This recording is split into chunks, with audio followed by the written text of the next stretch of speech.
తెలంగాణ ఉద్యమంలో పాల్గొన్న వారిపై ప్రభుత్వం కక్ష సాధింపు చర్యలు చేపడితే సహించేది లేదని తెలంగాణ ఉద్యోగ జేఏసీ హెచ్చరించింది. ఉద్యోగులను వేధించిన ప్రభుత్వాలకు ఏ గతి పట్టిందో చరిత్ర తిరగేస్తే తెలుస్తుందని గుర్తు చేసిండ్రు.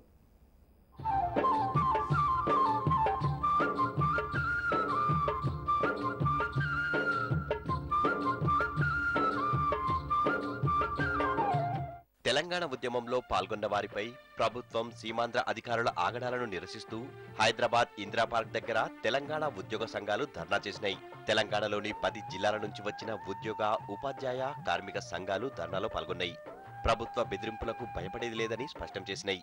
తెలంగాణ ఉద్యమంలో పాల్గొంటున్నటువంటి ఉద్యోగుల మీద, ఉపాధ్యాయుల మీద ఎన్ని రోజులు మీరు దాడులకు పాల్పడతారు?